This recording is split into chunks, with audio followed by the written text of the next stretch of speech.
વડોદરા શહેરના માંજલપુર વિસ્તારમાં આવેલ તુલસીધામ 4 રસ્તા પાસે હોટલ અને રેસ્ટોરન્ટનો રાફડો ફાટી નીકળ્યો છે। વડોદરા શહેરનો આ એક પોશ એરિયા પણ ગણી શકાય, ત્યારે આ હોટલો અને રેસ્ટોરન્ટના કારણે અવારનવાર મુખ્ય માર્ગ પર ટ્રાફિક જામના દ્રશ્યો પણ જોવા મળતા હોય છે, જેના કારણે રાહદારીઓ અને વાહન ચાલકોને હાલાકીનો સામનો કરવો પડતો હોય છે। શનિવાર અને રવિવારે તો જાણે મેળો ભરાતો હોય તેવા જ દ્રશ્યો જોવા મળતા હોય છે। ત્યારે તુલસીધામ 4 રસ્તા પાસે આવેલ મહાવીર પાવભાજીના સંચાલક દ્વારા એઠવાડો અને ડીસોનું ગંદુ પાણી ગટરમાં જ છોડવામાં આવી રહ્યું છે, ત્યારે અનેક સવાલો ઊભા થઈ રહ્યા છે।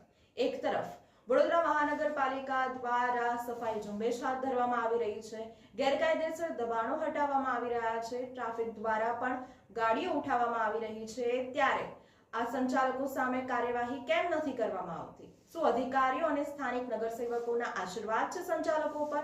આવા અનેક સવાલો ઊભા થઈ રહ્યા છે। વડોદરા મહાનગરપાલિકાના અધિકારીઓના હોટલ ઉપર આશીર્વાદ હોય તેવું લાગી રહ્યું છે, કારણ કે વડોદરા શહેરના માંજલપુર વિસ્તારમાં આવેલા તુલસીધામ 4 રસ્તા પાસે આવેલી તમામ હોટલો અને રેસ્ટોરન્ટ દ્વારા એઠવાડો ગટરમાં નાખવામાં આવી રહ્યો છે। વડોદરા મહાનગરપાલિકા વડોદરા શહેરના અનેક દબાણો દૂર કરવાની કાર્યવાહી હાથ ધરતી હોય છે, ત્યારે વડોદરા શહેરના ઇલેક્શન વોર્ડ નંબર 17માં આવેલા વિસ્તારોમાં દબાણો દૂર કરવામાં આવતા નથી।